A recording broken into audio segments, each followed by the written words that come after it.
Hello! Hopefully you can all hear me. I've not gone live on YouTube for quite a while. So I can see the comments down there. Everything's changed since the last time I did this. Tell me if you can hear me.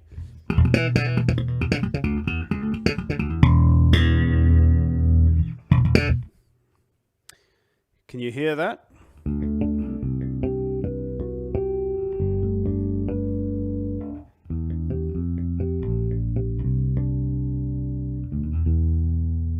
Cool. Good. Okay, I'll wait for a few people to get in. I'm doing this for a reason. As many of you may know, there's been a lot of changes over at Talking Bass, so I'm going to give a bit of a tour of that. I'll do a little bit of Q&A and all that stuff at the end. But normally I'd do the live streams on Talking Bass on Facebook. There's a study group over there for any of you that don't know about that. So for the past, what is it? About 2 years, I've not been doing a YouTube live stream. I'm always doing it over at the Facebook study group, and which has been great. That's for people that have bought courses and all of that stuff. And every now and then I do a little bit of a YouTube thing. The reason that I don't really do that many YouTube live streams is because it tends to hurt the channel, believe it or not, because live streams never really do as well as typically released videos, and so if you do too many of them, the YouTube algorithm starts to think, oh, this dude's not doing so well, and then it all starts to fall apart. So a lot of you that used to follow me about 5-6 years ago, I used to do 4 live streams over the weekend. So I do two on a Saturday and 2 on a Sunday. I do one in the morning for the European crowd and everything on the east side of everything, and then everything over the pond for the Americans, and that I do it on the evening. But then that all came to an end. So I've just been doing it in Facebook. But there have been significant changes over this past year. So I'll go into this as people arrive. So over this past year, if for any of you that don't know, haven't been there for a while, there were 3 main things that I wanted to change on the site. One of them is just a boring thing where I wanted to change everything from the domain that it was on. I wanted to add a subdomain onto it for the members part, just to speed everything up, so that if you go to the website now, you'll realize it's like lightning fast now. I also wanted to completely change the way that the courses were presented and all the back-end software, which I did, and everything runs a lot better now. And then I moved into the new thing that I've done, which I unveiled about 2 weeks ago, maybe 3 weeks ago. I've just been kind of letting people use it for a while, and that's this huge big change in the back end. So for any of you that aren't members of Talking Bass on the Talking Bass site, if you sign up now, there's all the things that there used to be, which is like downloads. There's a bunch of downloads for things. There's some ebooks, things like that. There's a bunch of stuff, some practice resources, and then there was also the courses. But now we have this whole social network thing going on. So what I've done is added a load of functionality. So what you'll see now in there is what pretty much amounts to a kind of Facebook for bass. So I think in terms of members over the years, because it's been 8 years now since Talking Bass started, there's I think 106,000 people signed up. So that's the free membership. Not paid courses, but it's all free members, okay? So all those people in there. So there's 106,000 people all signed up, but not really doing much because, they go in, they use the various practice resources, but I wanted something so that they could all connect. So now you log in, you'll have a profile just as you do in Facebook. There's a news feed. You can see what everybody else is doing. You can connect with all 100,000 people that are in there.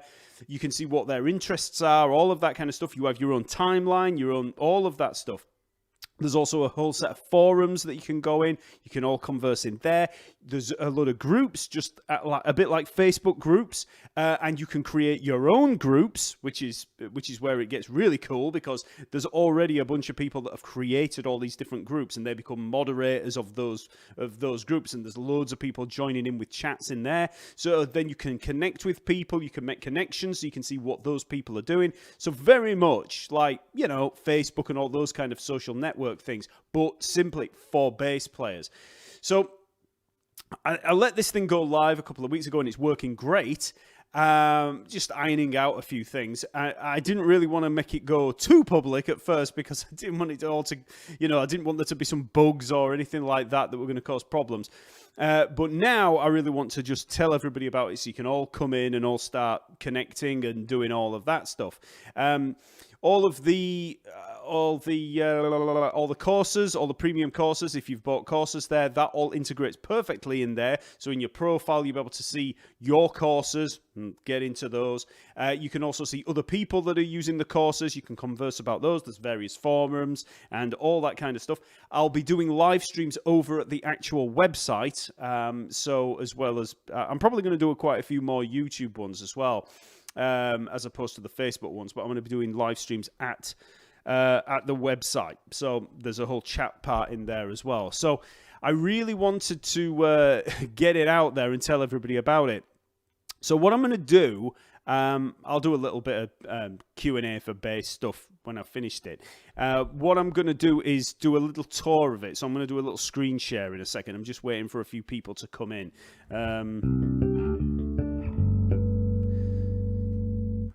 Just checking the sound on there. Yeah, so I'll just, we've got 92 people. That's not bad for a Saturday afternoon or morning. I've done it a little bit later as well than I would normally, because obviously a lot of people on the west coast of America are all going to be, it's early doors for those. So I've tried to do it a little bit more centralized in the day. I've just closed the window in here, and I've turned off all the aircon because it was making because I've actually bought an air conditioning unit for this room now, and I've turned it off, and I'm starting to burn up already because it's quite hot here in the UK.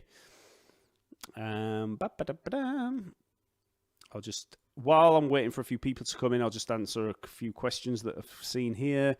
Hi everybody. Hi Armando. Hi the Essex Cat. Asphalt Samurai. That's a cool name, isn't it? Armando says, probably a silly question. I'm training the double finger picking. I'm not sure how even one can get with it. What would you suggest? Very even. I used to practice doing that all the time, just trying to get even tone with it. So I'm on a D here. So what you want to be able to do is kind of do consistent, even notes on them. And what you'll find is that when you first start doing it, one of your fingers is going to be quite heavy compared to the other. So, or, like that, or, whichever finger ends up being the heavier. So what you need to do is even them out. So if one of them's lighter, or then you need to, hit a little bit harder with that one, or vice versa. I mean, it's better to actually try and be lighter with both. So if you start off light with both, as light as you can go, and then just increase your, what would it be, velocity, and just try getting them as even as you can. I used to practice that a lot. I don't know why. I didn't. It's not like somebody says, "Oh, practice that." It was just something I used to practice because I was aware of this inconsistency between the fingers. Once you get consistency between the fingers, it means that then you can start concentrating on hitting harder with either one of them. So if you wanted to play groups of 4, you've got that. Just learn to accent on certain ones. I mean, I'm exaggerating the point there. 2, 3s, 5s. Just learn where to put the accents. But it all comes from a base of actually having consistency in there. Look how white my hair is. So yes, you can get very consistent with it. how many we got now? Oh, we're up to 100. So I will be doing the tour in a second of all of that stuff. And if you're wondering what I'm talking about when I start talking about it, then just go back to the beginning of the video when it's finished. I'm going to be running through some of the stuff on the new website. Hi there. Oh, so you're in Atlanta? Support from Taiwan. Oh, cool. I can hear the bass okay, but your voice is very quiet. Really? It shouldn't be. I can hear it really well in my headphones that I'm monitoring it with. Yeah, I'm actually almost overloading. What? No, that it should be coming through quite. It should be coming. Both of them should be coming through. Tell me if anybody else is having that problem. Forget Facebook. What is the Facebook group one should join?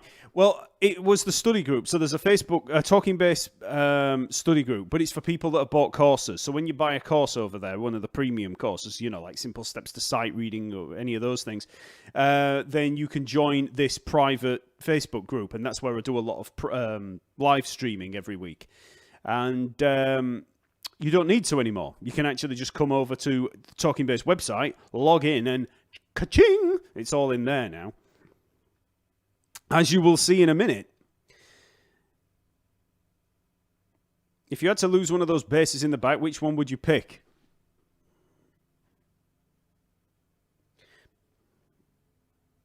Probably that fretless Squire. That one there. It's all right, but I don't use fretless very often, and it's, you know, it's just kind of taking up room. And followed by the short scale Sire that I've got there. It's a nice enough bass, but, you know, if someone put a gun to my head and said, which one you're going to get rid of, it's going to be that one. I've got a 67 Jazz here that I need to get, that I desperately need to get the frets sorted on it, because I've not been able to play it since I bought it. And there's the new Music Man. There's the new Music Man Stingray. That's a Music Man 5. I'll be doing a review of that soon enough. So here we go. Let's go down. Oh, Skip's here. Hi, Skip. Skip Augustine or Augustine. Okay. Oh, we're up to 116. That's cool. Will there be an app to accompany the new site? Yes, there will. It's in development as we speak. So the news gets even better.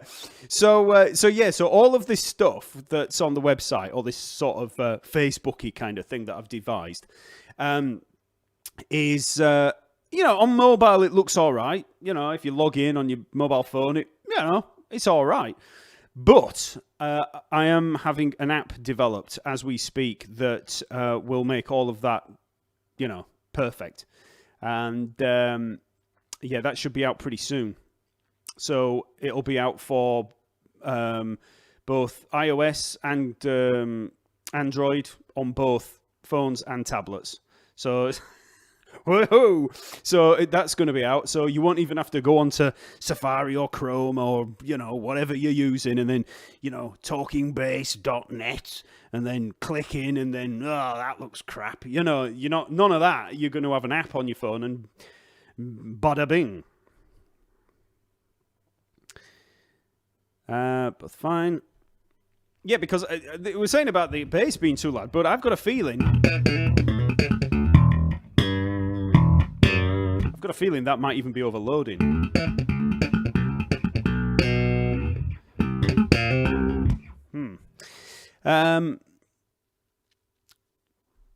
Cliff says it was his setup. Okay, cool. Welcome back, says Leo. Yeah, it's been a long time since I've done a YouTube one. Like I say, it's been so long that I don't recognize any of this YouTube studio thing that I've got running at the moment for the... I use XSplit to come into YouTube, and XSplit doesn't change, but all the YouTube stuff's completely different. So I had a bit of a panic on about 10 minutes before I went live. I thought, hey, here we go, cut-ching. And then I logged in, and I was like, what the hell is all this? I'm like trying to get everything working. So I've got it working now. Are there disadvantages of learning as a beginner with a 5-string instead of a 4-string? I'm considering getting a 4-string. Right, I'll tell you what. I kind of wish I'd started on a 5, because no matter how much I play 5 strings, right, I never feel as comfy on them as I do on a 4. I can play them. I don't mind them. Forget 6. I'm just terrible on a 6. But with a 5, I always feel like I'm just not... for instance, on a 4-string, I know every note on the neck absolutely perfect. I know where I am. I can move around. So if I judge it by how well I do when I'm reading, right? If I'm reading live on a gig, right, and I've got my music out, I know that I'm not going to have any problems. I'm going to hit the notes. I'm going to be able to play everything in the positions, and I know where everything is, right? Okay, without any hesitation whatsoever. So it should all be intuitive, right? But on a 5, I always feel like I'm having to think, and I don't really want to think when I'm, let's say, reading.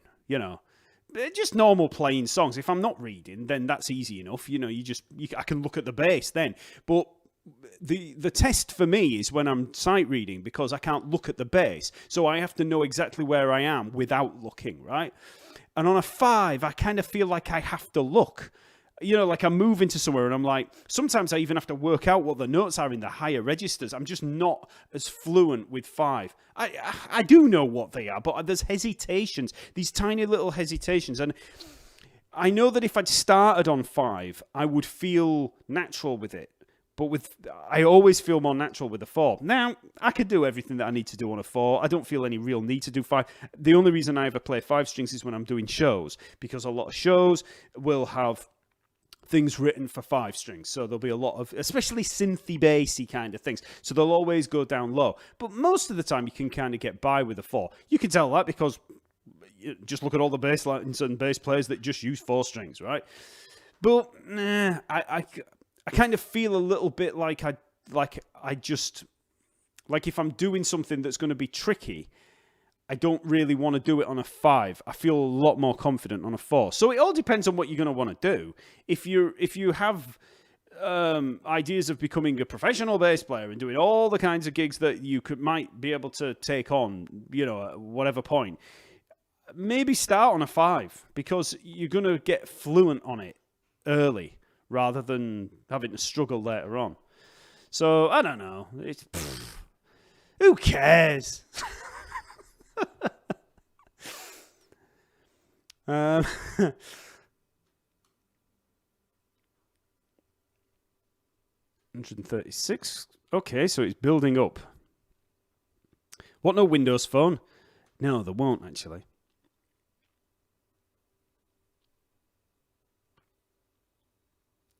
Put a metronome and a tuner on the site. I used to have a metronome and a tuner on the site, actually. There is believe it or not, I actually put a tuner out on YouTube. I got slagged off for it as well. I put like a video. It was a video that just had, the open strings on it. They're still on there. If you put bass tuner into YouTube, you'll see it pop up. And I know the comments, everybody's like slagging me off for it. It's like, well, it can be quite useful sometimes. But the idea was that I was going to use it as an embedded tuner on the site, so I didn't have to start messing around having one developed in JavaScript. So I just had that. And I did have both of them developed as sort of widgets on the site kind of thing. But they were just causing aggro. It just ended up being a nightmare. It started messing things up. And the pages that they were on, it was just badly written, to be honest. I can code a bit, but not very much. I mean, I'm pretty bad. So I wasn't going to try and attempt to do that. But the people that did made a bit of a hash of it. So I got rid of them. You don't need one on the site. You can use one there. Ba-ba-ba. I'm considering piccolo strings on a 6-string. God, there's some different things coming at me today. Considering piccolo strings on a 6-string for 200 tapping. Any suggestions? Well, yeah, I mean, that'd sound pretty cool. I mean, because when you're tapping, when you've got the kind of, These sometimes, I mean, it's all right down here, you know, but when you're using piccolo strings, it's going to be like, you know, it's going to sound a lot higher and a lot more pristine. And also because they're a lot thinner, you better get everything a little bit lower. So you're going to get less of this, you know, that jing, jing, jing kind of sound that you get. I mean, it's not as noticeable when it's through an amp, actually, but those kind of, as opposed to that. If I mute, but so with a piccolo, you'll probably do a lot better like that. But to be honest, I've never really played any piccolo basses, so I'm not exactly an expert on that. Oh, we're up to 148 viewers. Let's go. Slap that like button.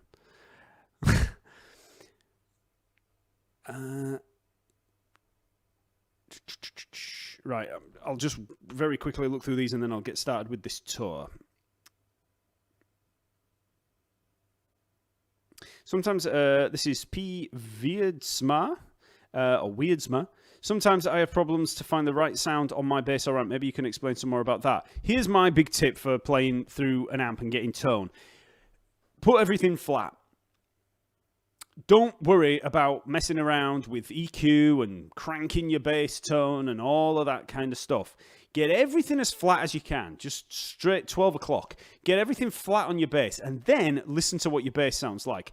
If you think it sounds crap, it's probably your bass that you need to change. I went for years playing a bass that I wasn't that happy with. Well, I kept thinking I could sculpt a sound using tone controls. So I'd plug into an amp and it'd all be kind of middly. And then I'd be like, oh, I've got to turn the bass frequency up. I mean, tell me if you've done this before. You plug in and it's like, oh, it's not giving me that thud. I'm not feeling it, man. It's not coming through the floor. So you start turning up your bass control. Zoom, zoom, zoom until everything's suddenly boom, boom, boom at a low volume. That's a bad idea because what's actually happening is that you've got your sort of main tone here. You're cranking the frequencies down here, which means that when you turn up, because at the end of the day, tone controls are simply volume controls, but just for certain areas of frequencies. So when you turn up your master volume, all of a sudden that bass one, you start just cracking up and the whole thing starts farting a lot quicker. So what you need to do is get everything flat, right? And have a listen to what your bass sounds like. And then keep it flat and turn up your volume to the volume at which you start getting that kind of feeling. So because what you'll find is if you're in a band setup and you just have everything flat, yeah, you might like this kind of boom, boom, warm kind of sound when you're playing solo. But as soon as you start playing in a band, all of a sudden, everything changes. It's like an aural illusion. You start thinking, hold on, everything's disappeared. Ugh. And then you start turning up your volume. But earlier on, you cranked your bass, and all of a sudden, it just starts farting out. So what you need to do, get everything flat. As soon as everything starts playing, or you're at a sound check and you're all playing together, just start cranking up your volume until you can hear yourself. And what you'll find is that you'll actually get that nice sort of sound through the floor that you're kind of liking. And then if you can't hear yourself, you start coming up and you're like, I just don't have enough volume, man. Turn up your mids. Turn up your low mids. Around 200 hertz, that kind of area. Turn that up. And all of a sudden, you'll start cutting through the mix like a knife through butter. And you'll also find that in those low mids, you'll have more usable low end. When you start cranking bass controls down at like 60 hertz, 50 hertz, 40 hertz, it's not really usable bass. It's nice enough, and it kind of gives you that sort of warm, sort of very low thing that you don't really hear, you just kind of feel. But it's not really as usable. So what you want to do is crank the low mids, and you will find that kind of bass sound that you're wanting is probably more present in those frequencies. So, I used to have a parametric mid. It's on my Marcus Miller bass. I had a Johnny's preamp on it, and I used to have a parametric mid, and I used to set it to roughly around 150, 200 hertz. And if I'm playing, and let's say there was because I was playing with different bands, there might be a brass section, there might not, there might be guitars, whatever. And then, depending on what the situation was, I would then turn up that mid if I couldn't hear myself. And all of a sudden, it'd be like crack right through it. And I'd be like, woohoo, I can hear myself. So much so that if you crank those mids, all of a sudden, you'll find that everybody thinks that you're too loud, or you might think that you're too loud. It goes from being like, I can't hear myself to, holy, turn down time. So, yeah, that's my thoughts on tone. And then use your tone controls for problems with like the stages that you're on. Sometimes you might actually need to turn down your bass. If you've got a graphic EQ, you can use that for it as well, because there's going to be different stages, different rooms give you different different oral scenarios, right? And hurdles that you have to overcome. You might have a stage that's like booming at a certain frequency. There's certain things that you can do with it. So don't try and sculpt a sound like a fundamental timbre for your actual bass with tone controls. You're going to be fighting a losing battle. Sometimes no matter what you're playing through, you're having to crank your bass, you're having to drop your mid, you end up with this horrible scooped, which sounds nice normally, but you get this scooped sound and you're thinking, oh, that sounds nice. And then you try it in a band and it's like, man, this sounds awful. And it's generally because the bass isn't up to it. Or it's just not the bass sound that you want. For instance, that Ibanez that I've got, it's at home at the moment, but the Ibanez that I've got, that, the bluey, tealy kind of looking one that I've got, that SR1000, that has a very middly kind of sound. It's a cool bass, but you wouldn't want to use it for, I don't know, let's think a cocktail gig where you're going to be playing some light jazz. It's just too middly. But for pop stuff, it's got a real nice cutting sound for that. But some stuff, it just doesn't work.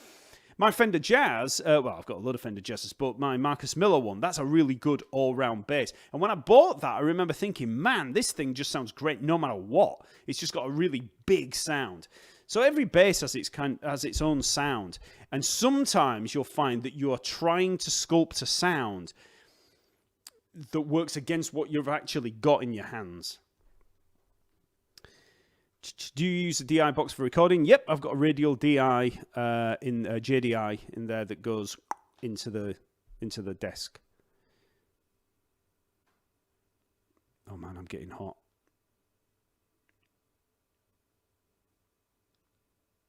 I'm just going to very quickly scan through these and then I'll do the tour of the site.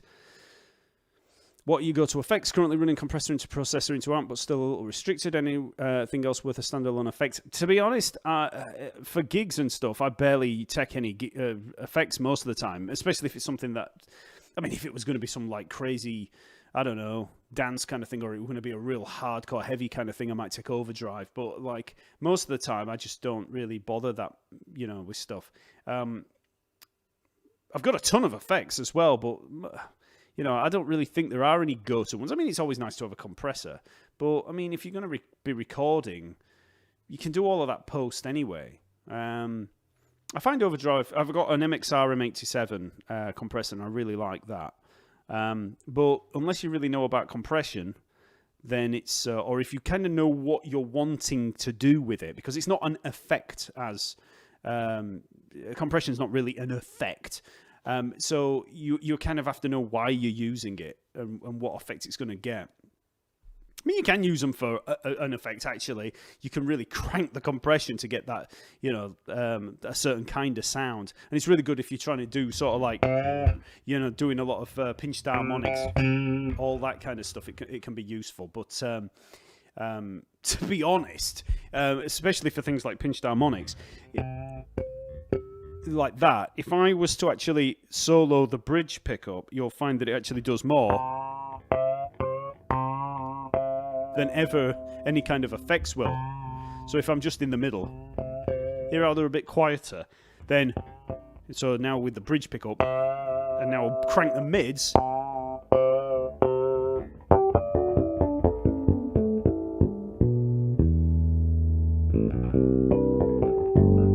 etc. So that's with mids and the bridge pickup. That's usually the way to get better harmonics. on Talkingbass website, I noticed slight delay between video and audio on purchased courses. Becomes an issue when the rhythms is focus of the lesson. That is probably just you. I hate to say it. I've never seen that before. It shouldn't. They're actually hosted on Vimeo. It's nothing to do with the site. So what you might be experiencing is bandwidth issues. So what you're probably better off to do is check out the resolution on there and drop that, maybe. But that does sound a little bit weird. I've not seen that on any of the videos at any point. Nobody's ever complained about it, and I've actually done it on a lot of different computers as well, in a lot of different browsers. So there might be something else. You might be having some kind of issue with your sound card. There's a bunch of things that might cause that, to be honest. Right. So, I'm going to give this tour of the new website. So, any of you that have only just joined, I'll just very quickly go over what I was talking about at the start. So, I don't normally do YouTube live streams. This is the first one in about 2 years, I think. Maybe I think I did one in lockdown last year, and I used to do them really regularly. And I'm going to start doing them a lot more regularly here. But I really wanted to talk to everybody that watches me on YouTube, because I've made massive changes at the Talkingbass website. So before, the free members area where you sign up and you do all of that stuff, you go in, there's like, there were like ebooks that you could download, there's a lot of practice tracks and blah, blah, blah, blah, blah, or 25 bass riff challenge, all that stuff. That's all still there. But now we have this complete social network. So it's basically when you log in, and it's still all free, you go in and it's basically like Facebook, but for bass players, for all the community. So we've got 106,000 people that have signed up over the last 8 years in there with the free membership. So there's 106,000 people that you can actually communicate with. So there's forums and groups. You can create your own groups. So you can connect with people. You've got your own profile. You've got your own timeline. You've got a news feed. All this kind of stuff, which I will show you in a sec. So I will now switch to this. So let me just bring... Tell me if you can still hear me, because I'm just hoping that this doesn't get messed up with with me actually moving on to the... thing. If you have any problems, just tell me. Okay, so this is the website as it stands. You know, this is the thing that you will normally see when you come over. You know, you got the free lesson map, you know, with all the stuff. That's all the YouTube lessons are in all of these kind of things. So, you know, you've got the the bass riffs and songs, all this kind of stuff. Then we've got the interviews, obviously. Cool, we can hear you. That's good. So that's all of that stuff. Let me just open this up a little bit so you can see it a bit better. And I'll bring it up a little bit more on there. Let me just check what this looks like. Okay. And so then we've also got mobile apps, etc., courses, all that stuff. Now, if you go to the members area login, this has now changed a little bit. So what we've got now is all of this. So I've made a little test thing so that we can see that. So what you would normally do is go to create an account, and you just build, set an account working. And let's log in with Talkingbass Test. So we come in, and here we go. So this is when you first log in, you see the news feed. So you've also got a profile. You've got all this stuff over here. Let me just check that you can see everything properly. Yep. I'm having to check that this is all coming up fine. Yes, it is, yeah. So you can see here we've got the news feed. Now, at the moment, there is no activity found. So I will show you how that changes in a sec. They'll be complete your profile, so you can put a photo in there and stuff. You can see here there's some groups active. Latest updates over here. You can see the members that are active at the moment down here. If you were to open that up, you'd see a lot more people. There's a banner up at the top telling you that there's a new video release today. I'll just click off that, and that opens things up a bit. So then if you look at this main menu up here, you can see lesson map, interviews, and apps. That's just the same as it was on the other part, the non-members part. But then my courses, I'll show you that in a second. Practice room, that's exactly as it was. But we can go to these over here, or you can actually access them from over here as well. So we'll go to profile. So in here, you can see there's the profile.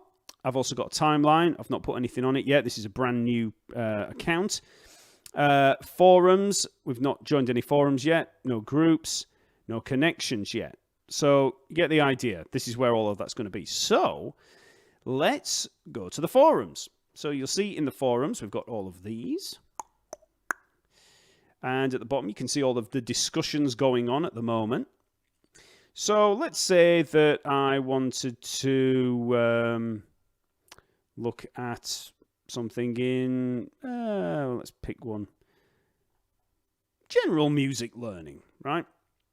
So you can subscribe to it. There's a load of different questions in there. It's only been up a few weeks, so you can see there's not that many questions going on yet. But if I go subscribe, and if I was to, add any more things in there, then they'd show up in my forums, and I'll get updates on them. Groups. Let's have a look at the groups. So these are all the groups. Now you can create your own groups. I created a certain number of them when it first started, just to get things, just to get the ball rolling. But people have been doing them. You can tell a few of them. Desert Stoner Psych. That's obviously a one created by the users. I think I made Reading Basis. Oh no, I think somebody else made Reading Basis actually. Lefty Players. These are all created by different people. So. Talkingbass study group, I could go in there, I could join that group, so I'll go in there and I'll join that. We've got 94 members in there. There's not much going on in there yet because I've only just started that one.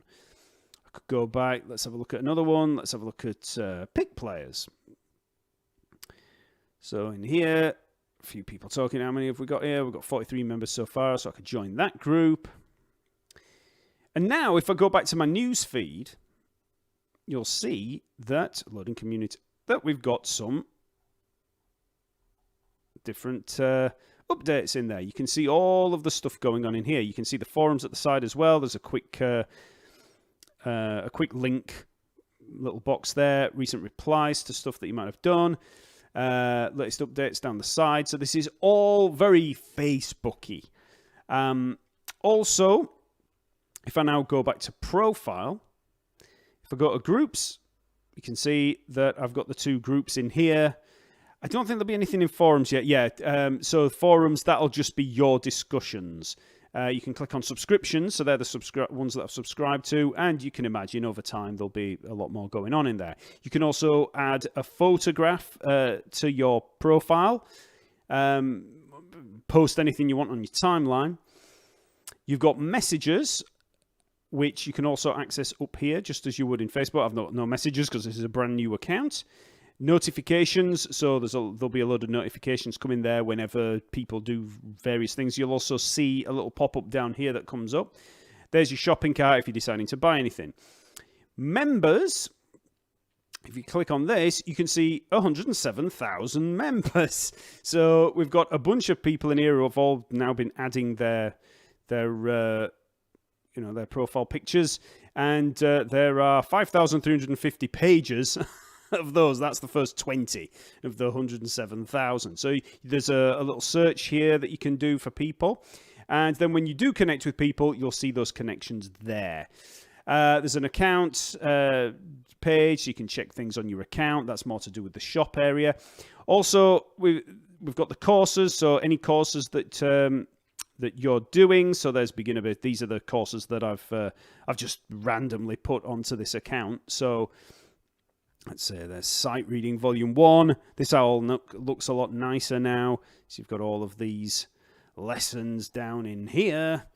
So that's there. And also on the profile, you'll see that, actually the courses page isn't there. There should actually be, I need to add that.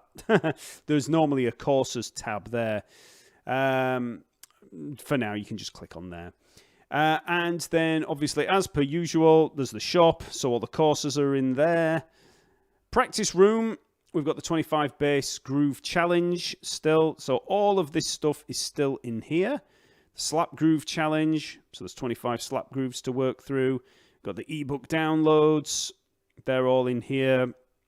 So you can download those. They've got loads of information in there. Common scales and arpeggios. So all the arpeggios and scales that you're ever going to want. Let's say we want to see a major scale. I play it there and you can see some sheet music and tab. Raise your bass game. That's just a little thing about practicing. It's just an approach to practicing, so you can work through all that, just in case you're not a member yet. And then drum beats. We've got a bunch of drum beats that you can play along to.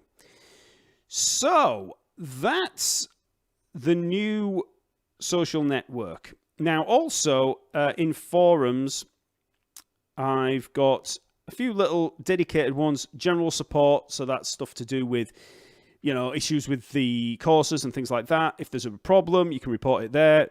Look, there's a stormtrooper looking in his car engine. And there's Talkingbass suggestions, so you can suggest certain things, and also challenges. So what I'm going to be doing is creating a few challenges. At one point, I'll probably have weekly challenges. So I'll create some, random things for you to actually try working on, ear training things, stuff like that. But like I say, this is all fairly new, so I've not really had much of a chance to add stuff. Now, one thing to bear in mind is that if you decide to go to the lesson map while you're in this members area, have a look up at the URL there. You'll see this is now a subdomain, members.talkingbass.net. So if I go back to the lesson map, you'll see that we switch back to talkingbass.net. This is the main domain, and you'll see that everything is as it was. Everything is as it was. And if you want to go back to all of that other Facebooky stuff, you click members area login, which takes you back here. Okay, so if I go back here again, free lesson map, interviews, all of that stuff, and then we come back. Okay, so that's that. You can log out at any point, and I think that's all of that. So let's just go back to me. So what did you think to that, everybody? I've just been talking. You can just imagine. It's just like me to have had the audio die on me while I was doing all that. Let me get rid of that. Windows, Talkingbass, Get rid of that. Yep. Right. So that's the members area. So tell your friends. Come and join up. And I'm going to be doing like live streams over there for the Talkingbass study group. I'll be doing restricted ones for people that have bought courses. And then I'll probably start doing a few other ones that are just for people, for everybody. But I'll probably do weekly ones for course members. I basically do the weekly live hangs for course customers as support. So, if they're having problems with things, or if there's let's say they're doing the sight reading course, I can answer questions about the sight reading course. If they're having issues with a certain lesson, how do you do this? How do you do that? I can sit there and explain it. I might even start doing some, ones where other people can join in. I was tempted to start doing some Zoom ones, like conference ones. That's another thing that I can put on there quite easily. So yeah, there's and like I said, there will be an app coming out within the next couple of months. Maybe sooner. It could be the next couple of weeks. There's an app for iOS and Android that's going to be free. That's going to be for that. So you'll log in on that, which will make things even easier. You can upload pictures of yourself. You can upload videos onto, all of that stuff. There are a few things that I need to iron out. So I'll be working on that over the next few weeks. But everything seems to be working okay at the moment. I thought this past month or so, as I've been changing all this stuff, I thought it was going to be a complete and utter catastrophe. But it's actually going quite smoothly. I mean, I thought moving across to the members stuff over to the subdomain, I thought that was going to be a complete cock-up. And that went fine. And then I thought the shifting over of the courses to the new course software, I thought that was going to be horrendous. And it wasn't perfect, but it was a lot better than I thought it was going to be. And then this thing went smooth as silk with the actual putting up the actual social network stuff. So I just did it all last week with a friend of mine. We just absolutely hammered it. It had been in development for like 5 months or whatever, but we hammered it, getting it all sorted. The moving it across from staging and that. So it's I like it. So I'll be in there all the time, so if you need to talk to me about anything and you just want to shoot the, whatever, then I'll be hanging out. So let me go up a little bit. And so now I will, I'll just finish off with a little bit of Q&A in here, whatever you want to ask. And then finally I'll get off. But yeah, let me know what you all think of it. Okay. So I'm seeing where I got down to.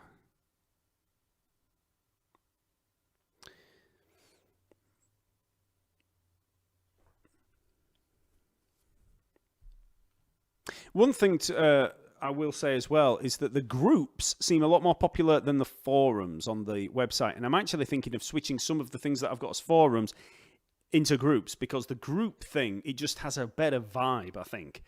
The forums are cool for like general support and stuff like that, but for social interaction, I think the groups are better.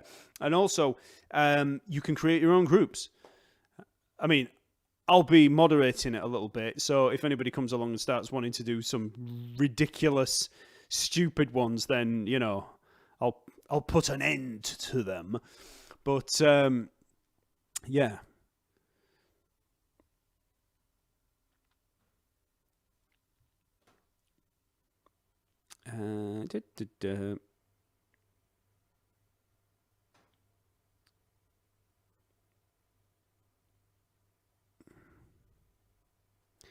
Everybody's talking about scales there.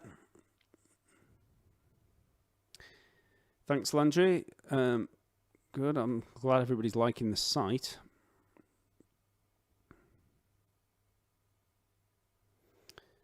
Cool. So everybody's liking that. Sorry about this. I'm just reading through the comments. I'm just trying to get down through them. Hope it does more YouTube Live. I probably will. Really, this past 2 years has been a stress, I've got to say. Last year, I spent the latter half of last year and the former half of this year just getting the Simple Steps to Sight Reading Volume 3 done, and that was hard work. It's massive, huge. And that whole course now is 23 hours of video content. So if anybody wants to learn how to sight read, get the Simple Steps to Sight Reading. There's 23 hours of video. And it's I can't remember. I think it's 700 pages of lesson material. It's ridiculous. So I've been absolutely stressed out of my mind getting it together. I do all this myself. I don't have any help. So I got all that done. And then I went straight into getting all of this stuff done. And to be honest, I've just not had much time to be thinking about doing live streams and stuff. But my plan is that eventually to have it so that the kind of website runs itself. So I don't need to do any more courses. It's all just there. And then I can just be concentrating on content. So I can just be putting out videos. I can do live streams, all of that stuff, which is the easy stuff. It's the cool stuff. I can just talk to people. Just sit here like this, just going, ka-ching! I don't have to really think. So all that is the aim, to have it that all running smoothly so I can focus on all this stuff.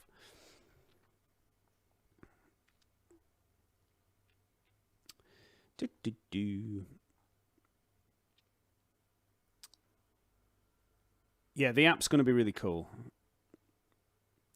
Landry says, this is free. Yes, it is. You'll notice that, some of this is similar to stuff that you'll get in things like Scott's bass lessons. Not exactly. He's got vast number of courses from, famous bass players all in there. But stuff like the campus that's in there, it's kind of similar to that. But, I say that. This has got more of a Facebook vibe, which is different from SBL Academy. That's more course-based, I think. And mine's course-based, but I wanted it to be... The reason I did it is because I've got over 100,000 people signed up for free that have all come along to, that are downloading things and doing the challenges and all that stuff. And what can they do apart from that? it makes sense to have it so that they can connect and actually converse with each other, create a community. So that's been my main aim with it. And hopefully I've succeeded. I'm guessing it's going to bring its own trials and tribulations.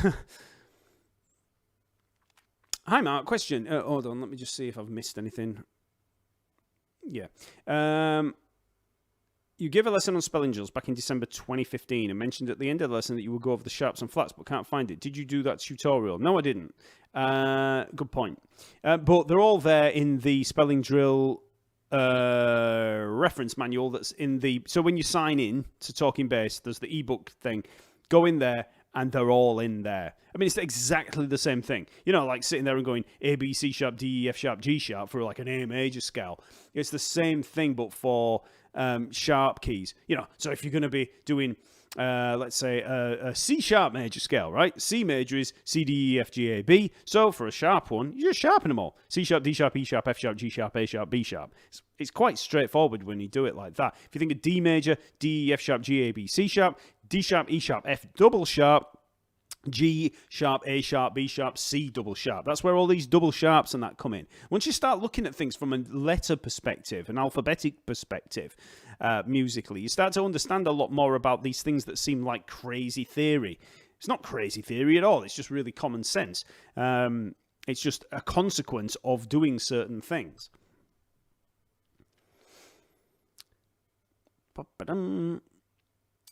Video support is a nice feature. Will the platform have any kind of data harvesting for third-party companies? No. The only thing that there is for that you have to be aware of in terms of like privacy things is that I have a Google Pixel on there and a Google Pixel and Facebook Pixel, just so that when people come there, if I'm running any ad campaigns or anything like that, for instance, this, the members thing, it means that if somebody comes to the website and if they've visited Talking Bass, I can give them a little bit of a thing saying, look, have you checked out the members area? That's basically it. But everything's kept. There's no harvesting of data or anything like that, and everything's fine with GDPR and all of that stuff. I'm really on that stuff. I don't want to be giving out data to anywhere. It's all encrypted end to end as well.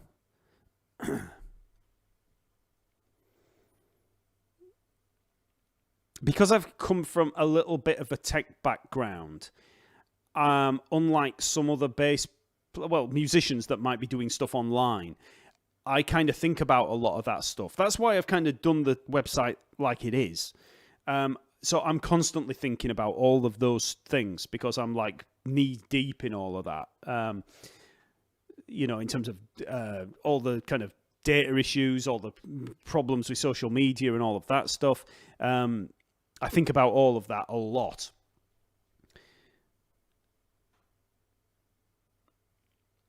Cliff says, to be honest, it looks really promising. It just needs people's involvement to get it cracking along. Yep. It's already doing quite well, to be honest, considering it's only been 3 weeks and there's only a few people. I've only told the people in the support group. So it's amazing that actually it's taken off as it has. I think as people start conversing and connecting and putting stuff in the forums and that, I think it's going to really, really ramp up. I'd like to see Mark review some McDonald's food. Yes. My kids like McDonald's. In fact, will they come there? Oh no, my wife. She's just gone to a comedy show. She sometimes when I've done these things, she has ended up taking them to McDonald's. But man, if I go on I'm not on a diet at the moment, as you can probably tell. I'm putting on weight everywhere. But like, if I'm on a full bore diet and then I end up going for a McDonald's, man, I feel like I'm going to throw up when I have them. I never realised what they were like until I was on a diet. I think at one point I was doing keto, and then I went and had a McDonald's, and man, it was like, it felt like I was going to just hurl straight away. It was like, oh my God. But then when I'm like, if I've just had about 15 pints of ale and I'm like, and then walk into McDonald's, well, I'll eat anything then.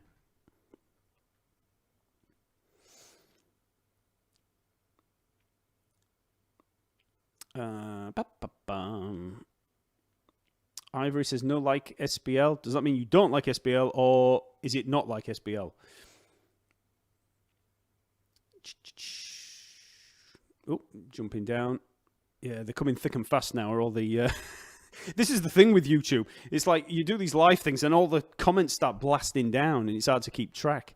Did he do a video on using fingers versus a pick? No, I've done quite a few pick lessons. That's not a bad idea, actually. I'll do one on fingers versus pick. The thing is, I do a lot of things where I do pick.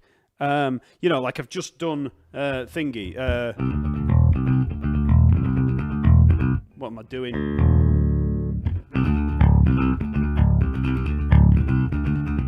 So I did that yesterday, obviously, 2 tribes. And when I'm doing that, I kind of showed the difference between that and... that was bad, wasn't it? Jesus. Yeah, hold on, let me get that back up. So when I do pick bass riffs or a lesson on picking, like I did a video on playing with a pick, there's like one specifically for it, I tend to talk about the differences between finger picking and picking on those. I think I did it on Holy Wars. I did a video on Holy Wars where I was playing that, and I showed that. There's been a few of them like that. What did I do? There was one. Oh, I can't remember. But often I'll do something where I'm going, the difference between playing an octave and, you get the difference as opposed to, that's tonal difference. It's mainly about tonal differences, really. So, but I might do one that's just, on the differences between them.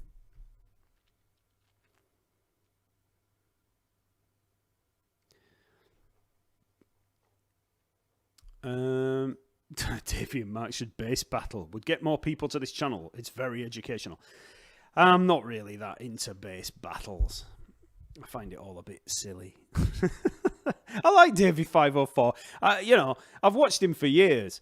It's a bit weird now, to be honest. I liked it when he first started and he was doing because I saw his very early stuff, and I remember thinking how. I quite liked especially the little sort of covers of computer games and that he did. And then he started doing all these really funny stuff, and I got right. I found them pretty funny. It's kind of become a little bit samey for me now, but I mean, he's not doing any harm or anything, is he? It's funny, But I always find that those bass battles, they always sound a bit kind of. I mean, nothing against the people doing them, but they just end up sounding a bit kind of industrial and rigid. The solo-y things that there are on them. I don't know. There's, but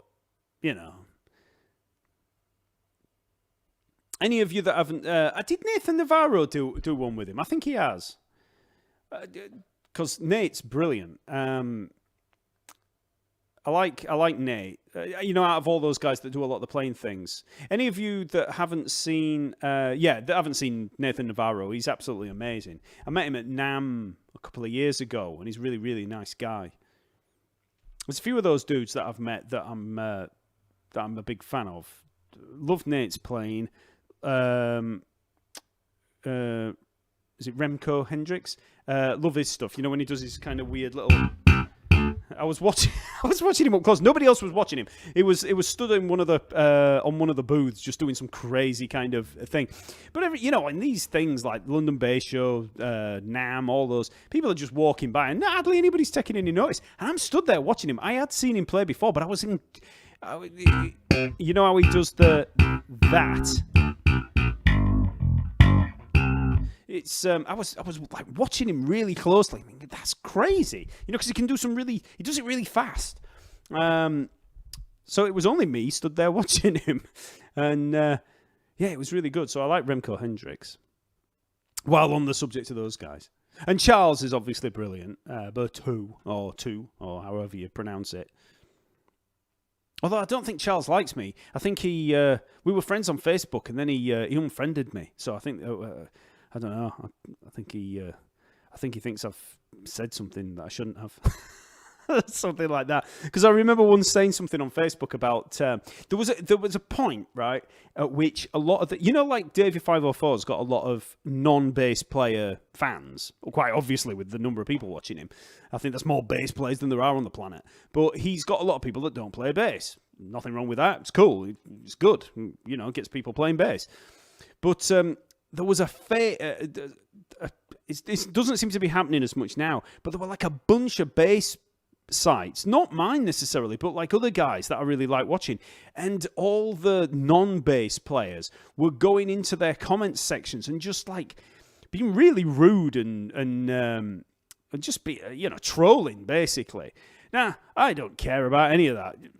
I'm not interested.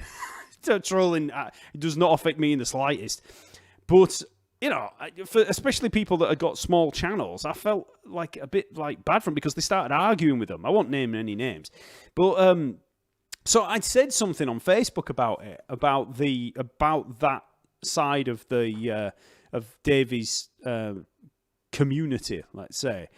And the next thing I knew, Charles had unfriended me, so I was a little bit like, oh, does he think I'm slagging him off? Which I wasn't at all.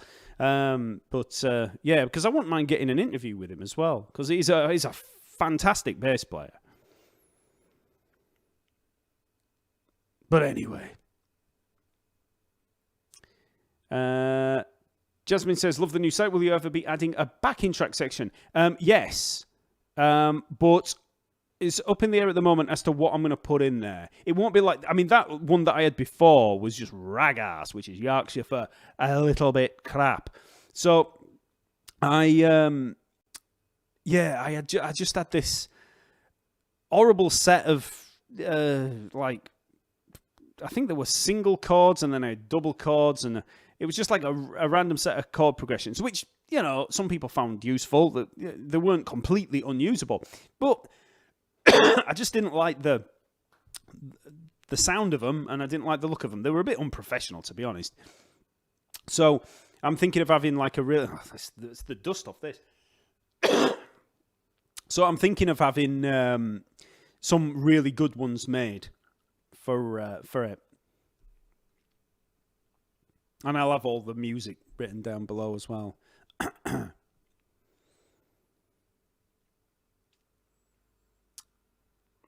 Thanks, Paul. Sight reading course is great.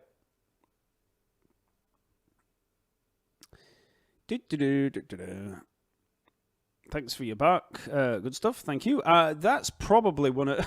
Look, Pond Logic. This is great. This message is held for review. Pond Logic. He's gay. Let's show that one. That's good.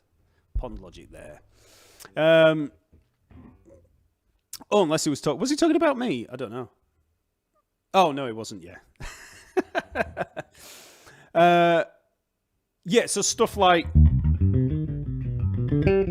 the solfeggiato. I'll probably put that in one of the challenges, because that is all still on the site, but I'm going to make it a little bit more obvious. The actual written music. Dear me. Yeah, because it's quite a tricky one, that. So yeah, I'll probably... I don't know which is harder, whether...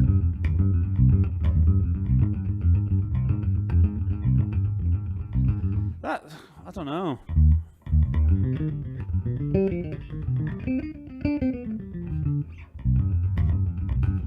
Just seeing which one falls under the fingers a bit easier. I think that one... The second prelude from the well-tempered clavier. I think that's a little harder on the stamina. This one is because you have to be quite light on your fingers with solfeggiato, and there's a lot more shifting.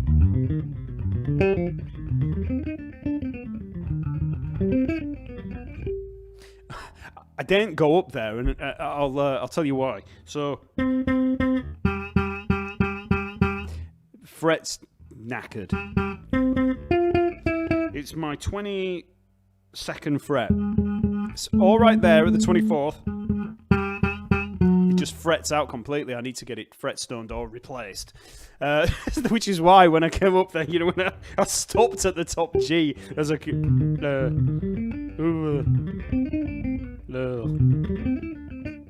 completely lost my place. This is one of those things if you start halfway through.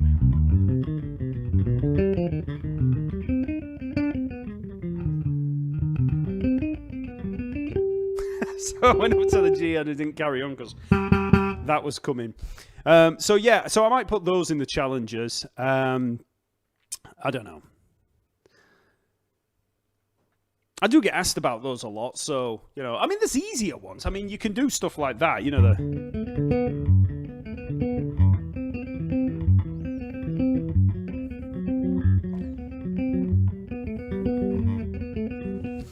so that's the first prelude for that. Everybody knows that one. That's the cello suite in G major, first prelude from it. So there's that, and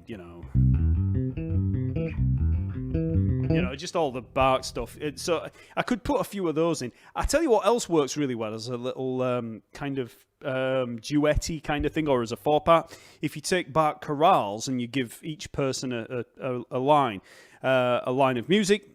Not a line. And so I got... I used to teach at a music college. I used to teach back, way back, about 99. There was I was given this group of bass players to teach by the whoever decrees these things. So I'd got this group, and it was all the bass players in the year. So actually, I think it was all of them in the college, and it wasn't a massive college. So I don't know how many there were, 15, 20. So they were in there, and it was like, what the hell am I going to teach them in a group? Because we were still doing one-on-one tuition, but it was like a group of bass players. What were we going to do?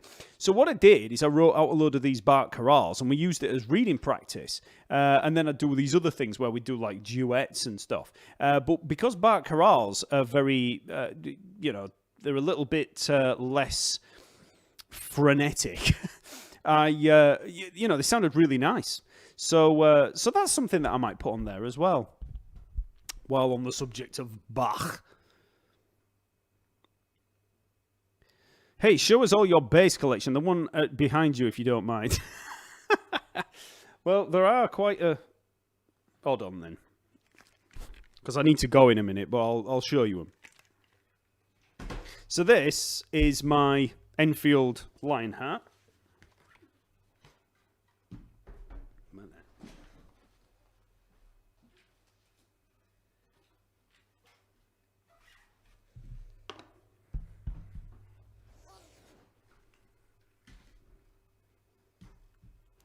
I won't plug them in because it'll take forever.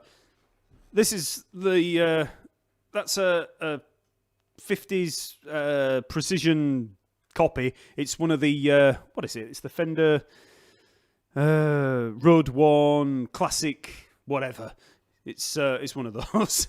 So it's got all the faux Road One thing. It's really nice actually. And this is a brand new Music Man Stingray 5. Look at that. Hold on. Let's get the light right. Ugh. So it's got a really nice finish, this. Hold on.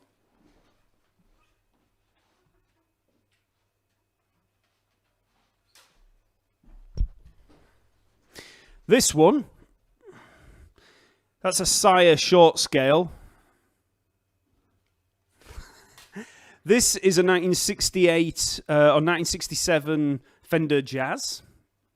Look at the neck on that. That neck is amazing.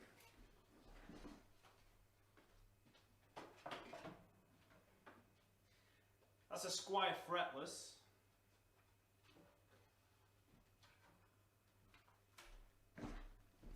This one's an 82 Fender Jazz. I've got flat wounds on this. It's a made in Japan one that I got on eBay, and it's wicked. And in the other room... Oh, I'll tell you what. Do you want to see my first ever bass?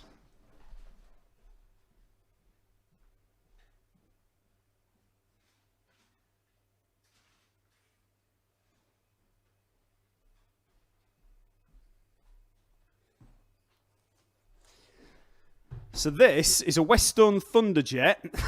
This was my first ever bass. I took the frets out of it, which is why I don't play it anymore, because it doesn't work. It's just terrible. But we cut out that. My friend of mine who was studying to be a luthier, we wanted to make it so I could stand it up without it falling down. So we cut that out. It used to have cutaways that went to about here, so we cut those right back so I could get right in. And it's actually got quite nice wood up on the headstock, but it's a crap bit. It doesn't work anymore. I need to replace the pickups and everything. You can see it's all a bit jiggered. In the other room, I've got the Marcus Miller Fender Jazz and a Fender Precision from about 1980. And this is a 5-string Squire, which is pretty nice. And now they're all laid on the floor like a like a bonfire.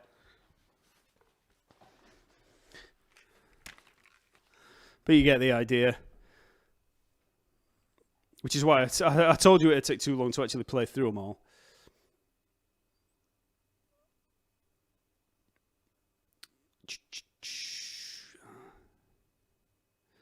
That reminds me of Jeff Berlin. I'm guessing you're saying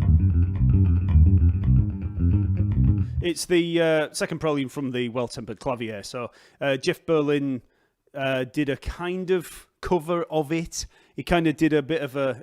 He says that it's exactly the same, but it's not. It's he changed certain parts of it, but it's a like a rock version of it. But me and Ariane Cap, I'm guessing that you've not seen our arrangement of it. We did an arrangement of it where this was last year. Me and Ariane Cap, she takes the top part, I take the bottom part. It sounds pretty cool, actually. So it was the whole thing. She asked me about doing it after, I think we were at NAMM and we were talking about doing something. And so we went back and forward on email about it. And I says, what do you think about doing this Bach prelude? And she says, yeah, that'd be really good. So we came up with an arrangement. I wrote it out. I wrote out what I thought would work as an arrangement. And then I give her the parts. And I forgot about it. And then about 3 months later, she got back to me saying, I've learned that piece. Are you ready to go? And I'm like, oh my God, I've got to learn the damn thing. So in about a week, I had to sit there just shedding it until I got it down. I mean, I can't remember it all now. Yeah, it's pretty hard as well, especially the end bit. And so we knocked that out. So if you just put in Mark Smith, Ariane Cap, Bach Prelude, you'll see us doing it. Will any of those courses be on sale again? Well, I've only just this morning stopped the sale. They were on sale for 2 weeks, and then I let it go for another week. So it's I only stopped it today. So you've kind of just missed out. I can't keep it going for any longer.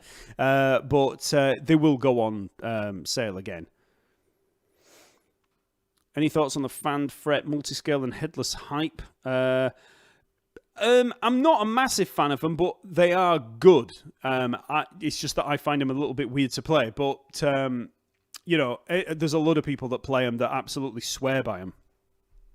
And they give you a really, really tight B string on the bottom on a 5.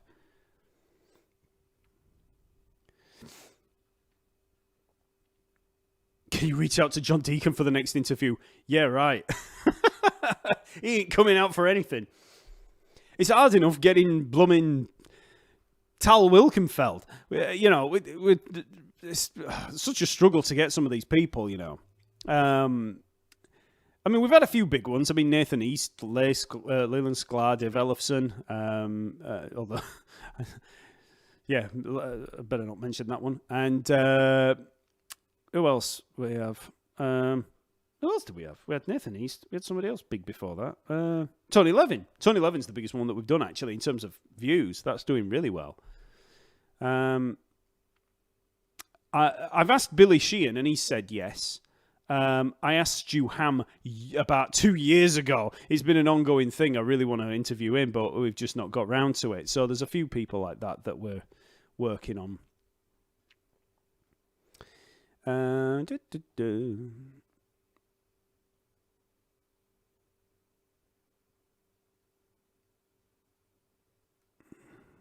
Right, I'll be getting off in a minute.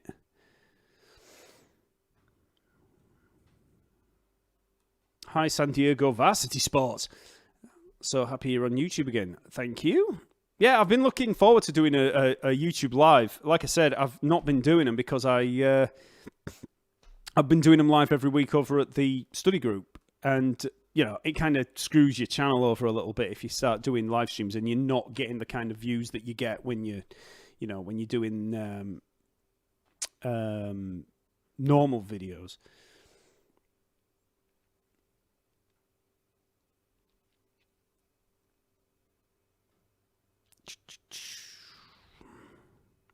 Just coming down through these last few.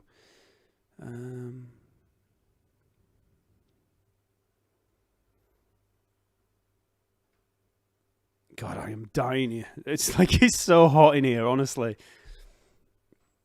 I have bought an air conditioner, a portable air conditioning unit. Do you know that I've been talking to a few people recently because England's been pretty hot over the past week or so, and like hot compared to a lot of other countries as well. And I know a lot of people in the States will be like, what are you talking about? Yeah, it's nothing. But one thing that a lot of people don't realise is that nowhere in England has air conditioning. We don't do air conditioning here. So it's like we don't need it because it's cold and miserable most of the time. So like when it's getting up into like the high 30s and stuff here, we don't have aircon. So like in here, which has got a bloody aluminium roof, and I've got like... I'm on the second floor of this industrial unit that I rent out, and it is so hot in here. And so I bought a portable air conditioner, but it's so noisy. I had to turn it off for the live stream. So I've steadily been melting. I'm melting as I've been doing it.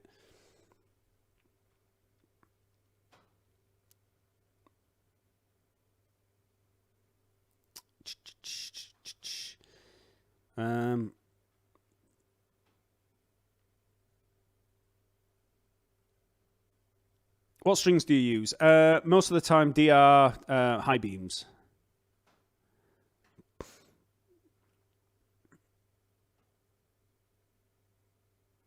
Yeah, I didn't show. Jeremy says, thanks, Matt, for showing us all your bass collection. I've not actually shown you them all because I've actually got the Ibanez SR1000 at home, and I've got the Marcus Miller Fender Jazz and a really nice Fender Precision that I love.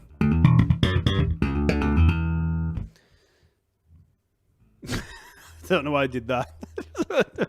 And a lovely Fender Precision.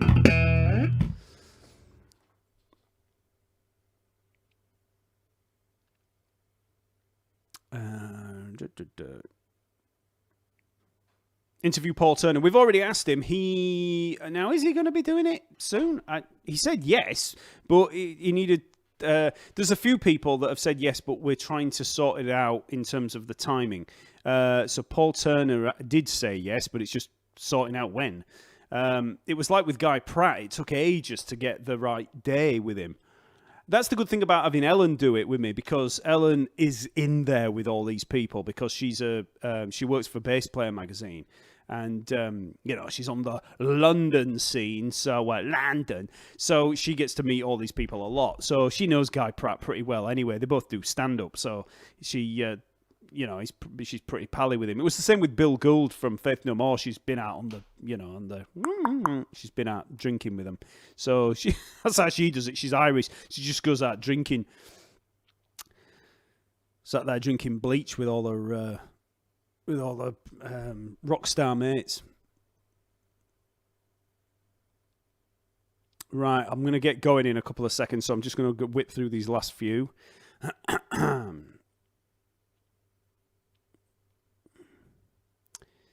Greetings from Sri Lanka. Hello.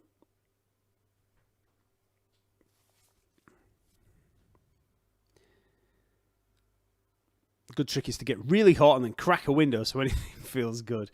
That's like when you sit in I like it when you're at like a hotel or something like that, where you've got a swimming pool that's cold and then a hot tub that's really hot, and you get in the hot tub and you get really hot, and then you jump out and you get in the swimming pool that's freezing cold, and then you jump out and you jump back in the hot tub that's boiling hot, and then you jump out and you jump back in the pool that's freezing cold.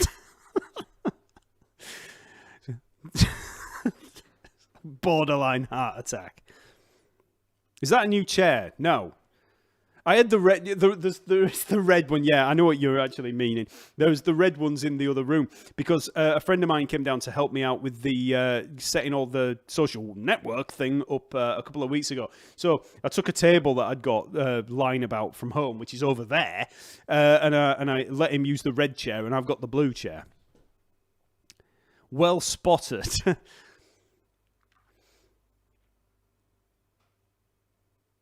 I guess that's no, your sight reading course isn't suitable for 5-string. It is, but you won't get the B string in there. I am going to create an addendum or an appendix to it that includes the 5th string. So there's going to be a bunch of extra sort of add-ons for if you want to do 5. But it's the same principles. So if you can learn to read on 4 strings, the 5 is exactly the same. But it would be handy to have that extra 5th string in there. So you are correct.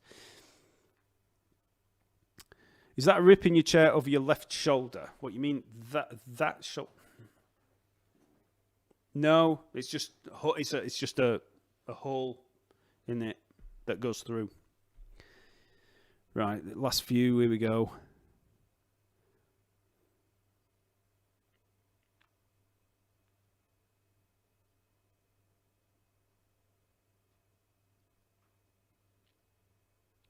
All right, thanks for all that. Play some slap bass before you leave. Tell you what, I'll show you a slap lick before I go. Just a little thing. So if you're ever wanting to do those kind of... there's a little triplet kind of thing that you can do where if you go wherever you want, pick a spot. So I'm going to play that G to that A there, right? So I slap it, and then I hammer on. And then I pop a ghost note. So I kind of got my hand over like this.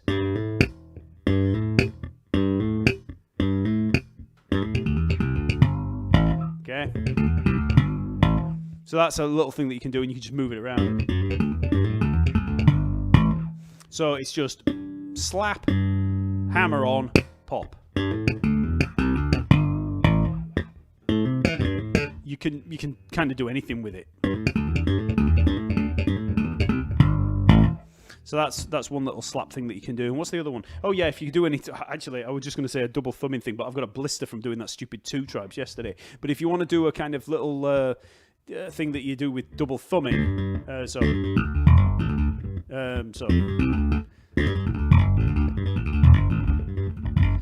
I can't do it because of this damn blister.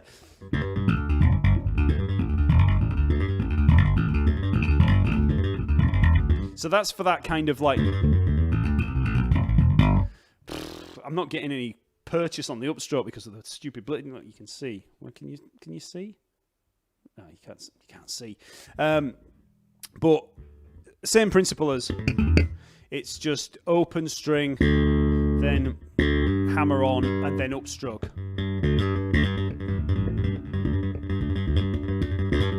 So there, I'm doing it on a D string, and I'm just... You can just move around with it. So if you were to take like a G major scale. I'm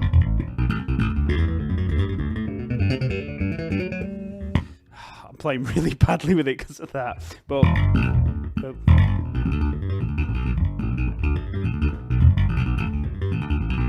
if you can imagine that with an actual upstroke that works, you get the idea. So it's kind of like... So slap. So it's slap on the open string, which works as a ghost note because you can barely hear it. Hammer on, and then upstroke. That's the upstroke I need. So you could just do it with like a... I'm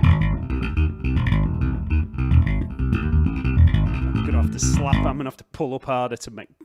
to do it. Do you know how much this hurts with this? I had a blister. And then I was doing the slapping thing yesterday because I've been practicing that 2 tribes thing, and it burst while I was doing the video. So you'll notice on that video from Two Tribes yesterday, as I'm doing it, you see my mouth kind of go like that. And it says the blister burst. And so now I sort of, because it kept catching on stuff, I've kind of pulled all the skin off around it so that it's not catching on anything. So it's just this bare, horrible skin there. So as I'm trying to do this, I'm trying to catch the nail, but I'm catching the skin. See if I can get it to bleed.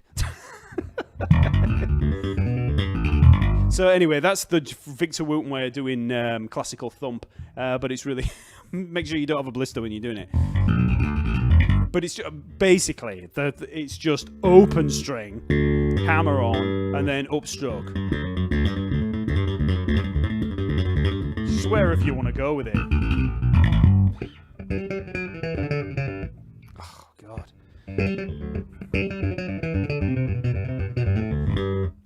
You get the idea. If I was able to get the upstroke there with a little bit more purchase, it'd you'd hear it. So it's like it should be more of a diddly diddly diddly diddly diddly instead of a I'm getting there, but you kind of get the idea.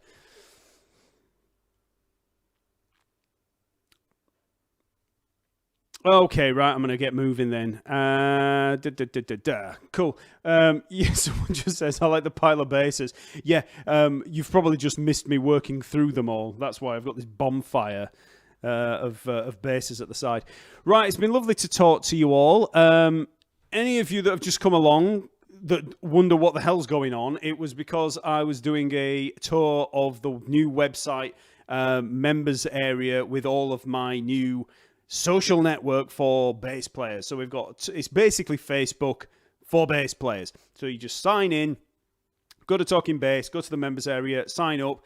If you've already signed up, if you're already a member, a free member, it's free.